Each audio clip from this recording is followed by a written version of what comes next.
In the busy city of Kumasi, Ghana, lived a young man named Daniel Asare, only 29, yet already carrying the weight of an entire family on his shoulders. Once a simple mechanic, he had worked day and night to build his own small garage. Every week, without fail, Daniel sent $600 to his aging parents.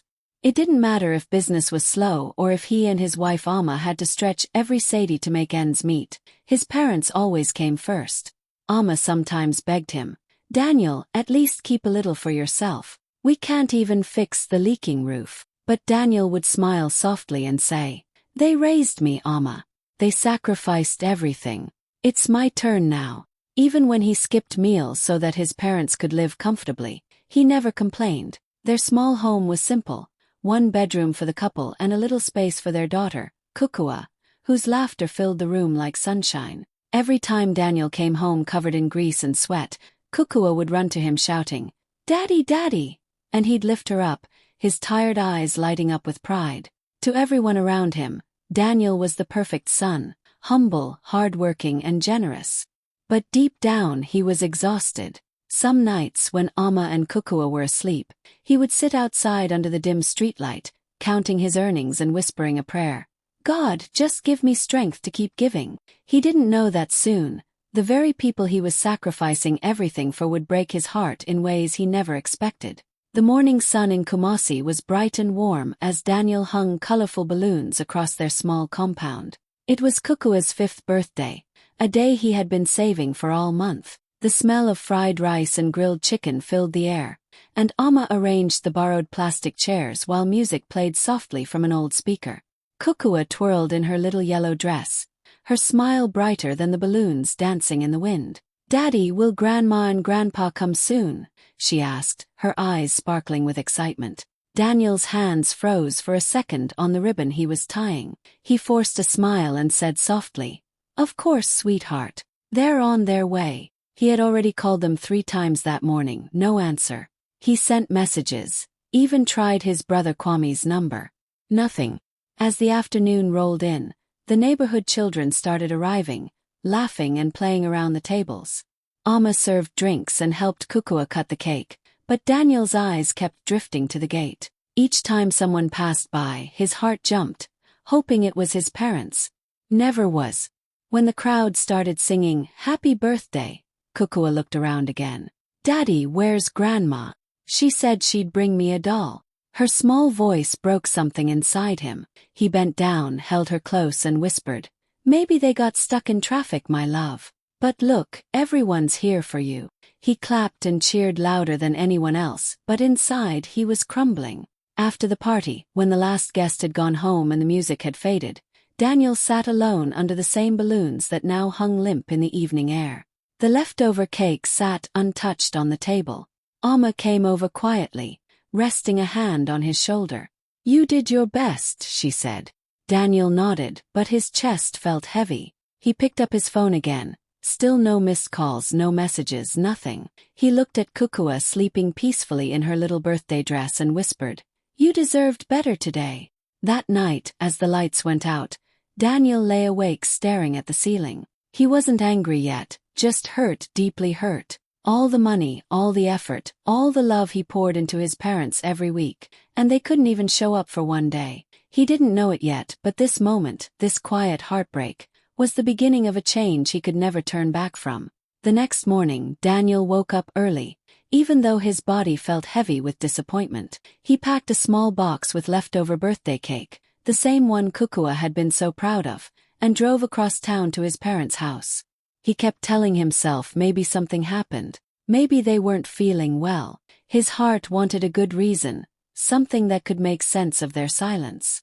When he pulled into the dusty yard, laughter hit him before he even got out of the car. His parents were sitting under the mango tree, chatting and smiling with his younger brother, Kwame, who stood proudly beside a brand new motorbike gleaming in the sun. Daniel froze for a second watching them. They looked happy, carefree, as if yesterday didn't even exist. "Ah, Daniel," his father said cheerfully when he noticed him. "You're here early." Daniel forced a small smile, holding out the box. "I brought you some of Kukua's birthday cake." She was asking why you didn't come. His mother glanced at the box, then at him, and shrugged like it was nothing. Oh, we were busy, she said casually, waving her hand toward Kwame. He just got a new job and we were celebrating. You know how it is. Daniel stood there stunned. You couldn't even call, he asked quietly. She waited for you the whole day. His mother sighed, as if he were being dramatic. Daniel, it was just a children's party. You worried too much. His father nodded in agreement. Kwame just smirked, revving the bike a little as if to show it off. Inside, Daniel felt something break, a mix of anger, sadness, and disbelief. All those weeks of skipped meals, all the money he sent so they'd be comfortable, all the respect he gave, and this was what he got in return. Shrug. An excuse. He looked at his mother, trying one last time. I send you money every week so you won't have to worry. I thought, maybe you'd want to see your granddaughter happy. She smiled faintly and said, You're doing well, Daniel. But remember, Kwame is still finding his feet. We needed to be here for him. Those words hit him harder than anything. Daniel nodded slowly, his throat tight. I see, he said, backing away toward his car. He left the cake on the table, untouched, unwanted, and drove off without another word.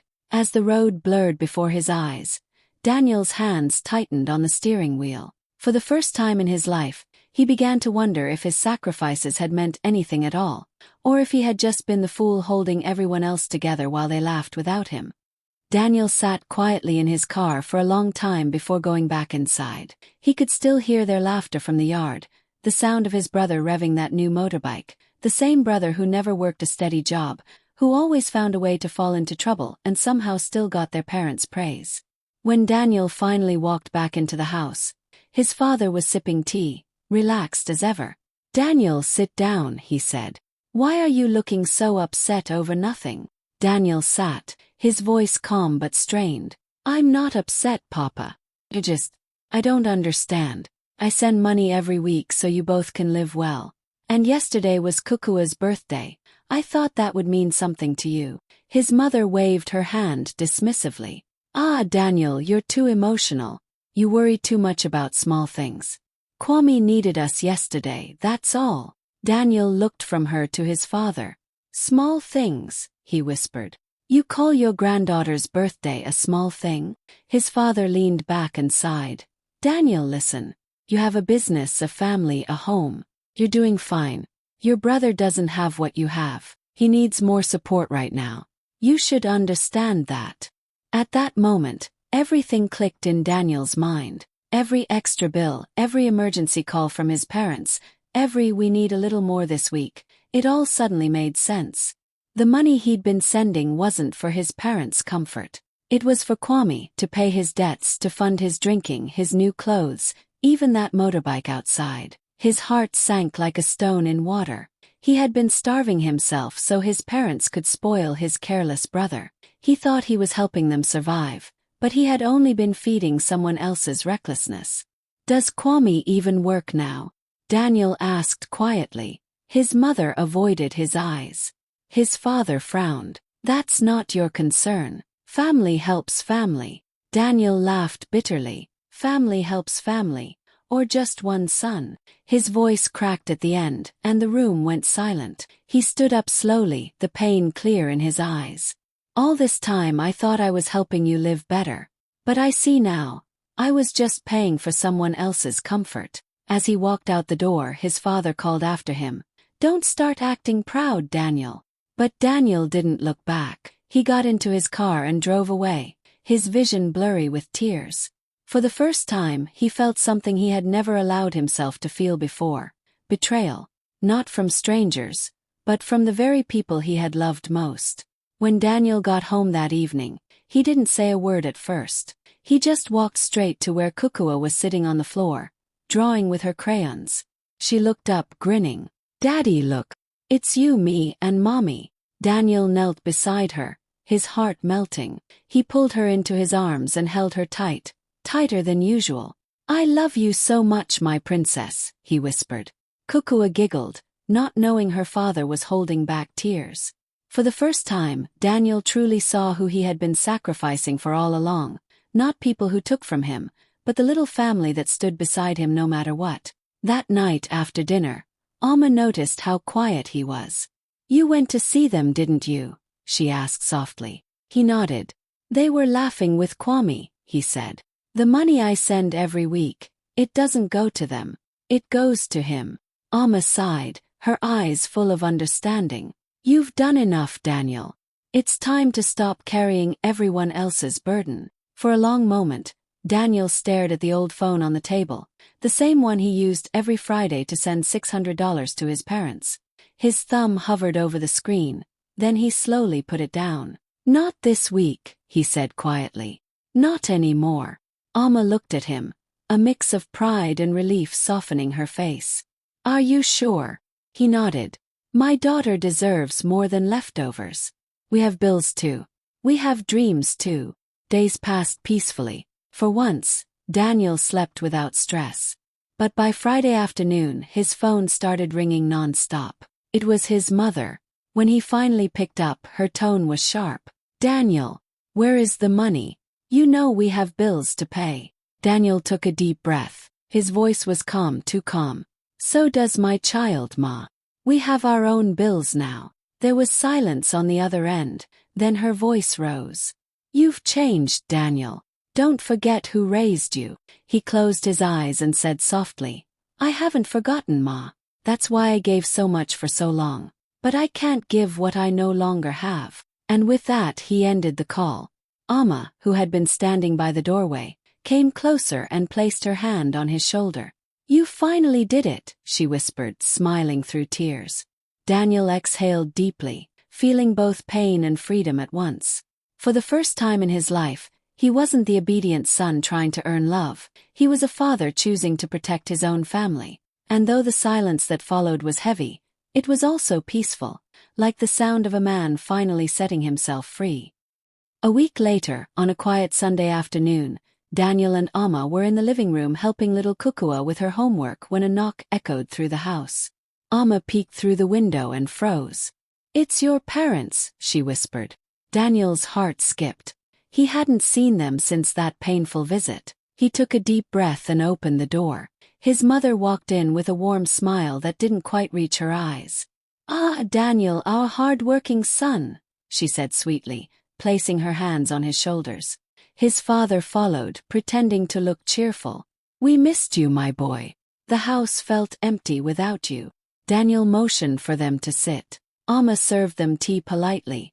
Though the tension in the room was thick, his mother started talking about how proud they were of him, how grateful they were for all he'd done. For a few minutes, it almost sounded genuine. Daniel listened quietly, though deep down something didn't feel right. Then, as if rehearsed, his mother leaned forward and said lightly, "Your brother's been working on a small business idea. He just needs a little push.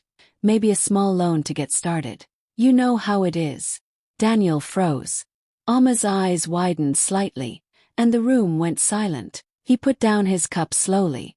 "A small loan," he repeated, his tone calm but firm. His father cleared his throat. "Yes, just for a short while. Kwame has potential, he just needs." Daniel interrupted, his voice steady but cold. "You didn't come for my daughter's birthday. You ignored every call that day. But now that Kwame needs money, you suddenly remember where I live." His mother's smile disappeared. "Daniel, why are you talking like this? We're just asking for help. We're family." He leaned forward, locking eyes with her. "When my little girl was crying, asking if her grandparents were coming, where was this family you're talking about?" His words were calm, but each one landed heavy. His father shifted uncomfortably. "Don't hold grudges, Daniel. You know your brother depends on us." Daniel shook his head slowly. "No, he depends on me. And I'm done being everyone's safety net." The silence that followed was thick and heavy. Even Kukua, playing in the corner, seemed to sense the change in the air.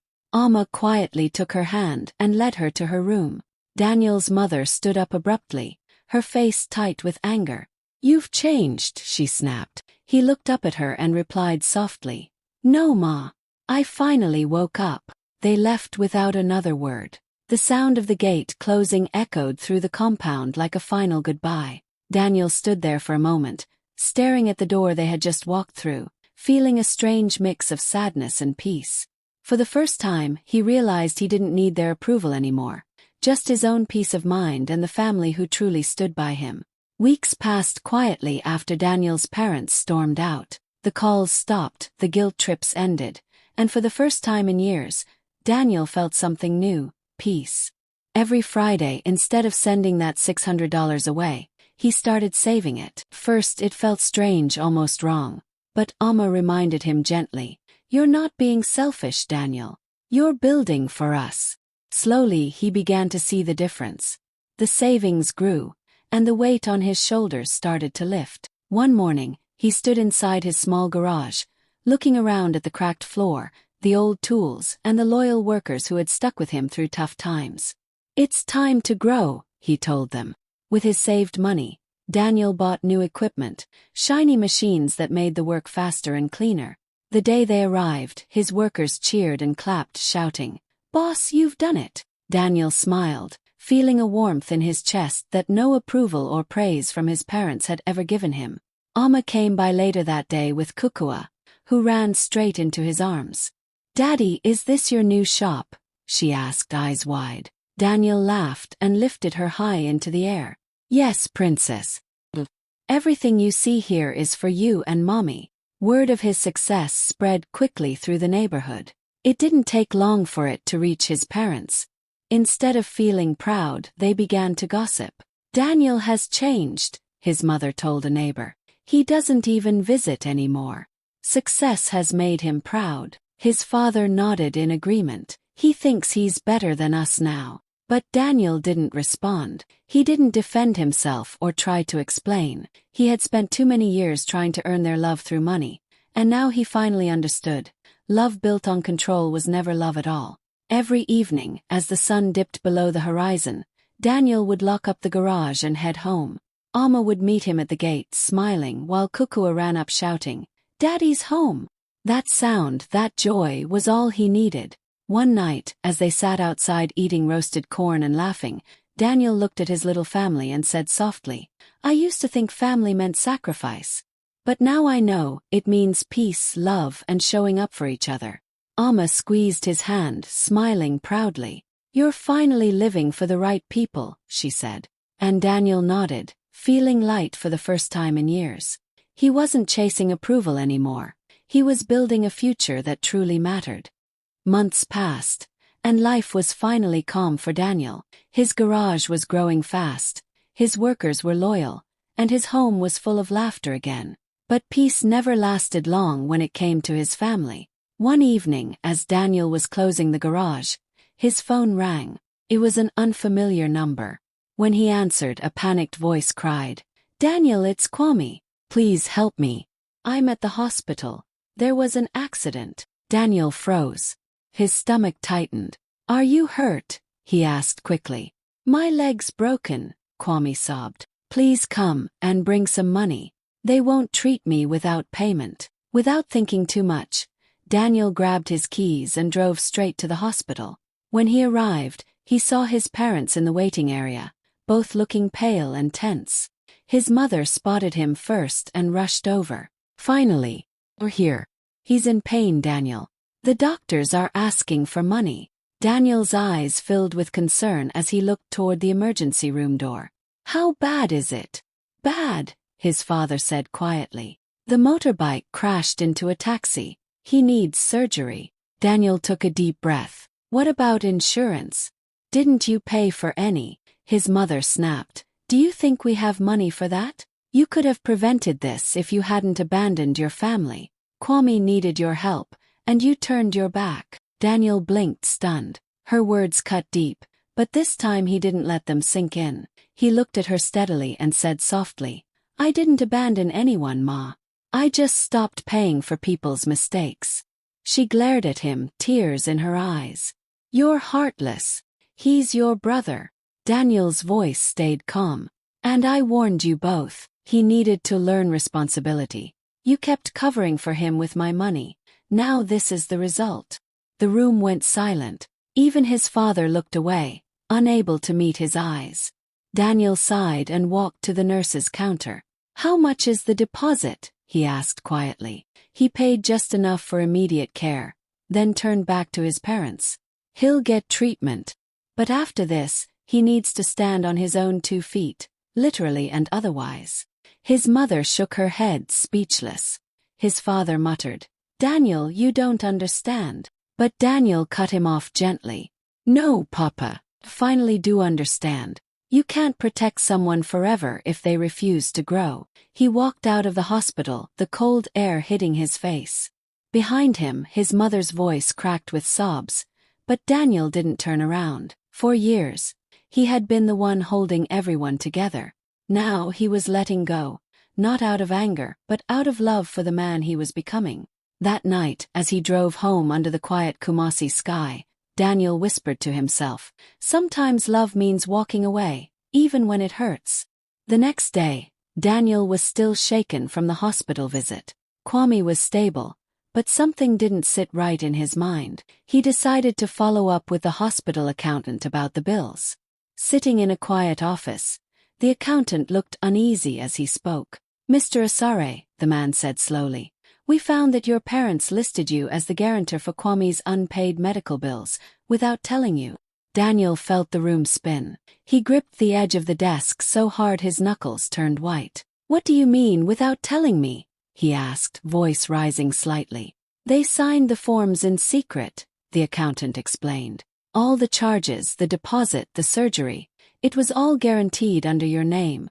Technically, the hospital could have held you responsible if they hadn't paid." Daniel's blood boiled. All this time, all those months of sacrifice, the money he thought was going to help his parents' home or his brother's survival, they had been using him as a safety net, hiding debts in his name.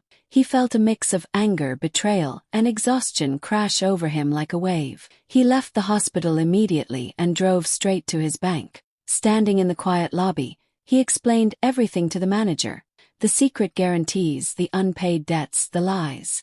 The bank staff listened carefully as he requested that his name be removed from all family accounts, that his signature be cancelled, and that he would no longer be responsible for any obligations they had taken on in his name. It took hours, but when it was done, Daniel leaned back in the chair, exhausted but lighter than he had felt in years. There was no celebration, no fanfare, just a deep, quiet relief. Finally, the chains of responsibility he had been forced to carry for everyone else were gone. Driving home, he thought about Amma and Kukua waiting for him. For the first time, he felt truly free, free to spend his money on his family, free to plan for his future without fear of someone else exploiting his generosity. His heart still ached from betrayal, but the pain was tempered with strength. At home, he hugged Kukua tight, feeling her small arms wrap around him. "Daddy, you're home," she squealed. Daniel smiled, tears threatening to fall. He whispered softly, "Yes, princess. And now, no one can take you or mommy for granted. Not even my own family." That night, as he sat outside on the porch watching the Kumasi lights twinkle, Daniel finally allowed himself to breathe. He had lost the illusion of unconditional love from his parents, but in that truth, he found something stronger: freedom, dignity, and the ability to build a life that truly belonged to him and the people he loved most. A year later, Daniel's home was full of life and laughter. Their new house had a small garden where balloons floated in the breeze. Music played softly, and the smell of cake and fried chicken filled the air. Today was Kukua's 6th birthday, and this time Daniel made sure it was perfect. Friends from school and neighbors had gathered, bringing colorful gifts and warm smiles. Kukua ran around in her new dress, twirling and laughing, stopping every few seconds to show Daniel her presents. Amma watched from the kitchen doorway, smiling proudly at the little family she had built with him. Daniel stood by the table, watching his daughter's joy, and felt a warmth in his chest he hadn't felt in years. He didn't need his parents to come or approve him anymore. He had everything he truly needed right here: laughter, love, and trust. When Kukua blew out her candles, everyone cheered, and she looked up at Daniel with sparkling eyes. "Daddy, this is the best birthday ever." He lifted her into his arms, smiling through happy tears. "It's all yours, princess," he said softly. "All for you and mommy." As the camera of his own phone slowly panned across the happy scene, Daniel's mind reflected on the past, the sacrifices, the heartbreak, and the lessons learned. He had finally understood what family really meant. It wasn't the people who demanded from him or took for granted what he gave. It was the people who showed up, who supported and loved without conditions. Watching Kukua play, Daniel whispered quietly, almost to himself, "Family isn't who takes from you, it's who shows up when it matters." And for the first time in years he felt completely at peace. The laughter, the love, and the joy around him were proof that he had built a family that mattered, a family he could rely on, one that would never let him or Kukua down. That day, as the sun set over their small garden and the children ran around with balloons in hand, Daniel smiled wider than ever before. He wasn't chasing anyone's approval anymore. He had found something far more valuable, a family that truly loved him, and a life he could finally call his own.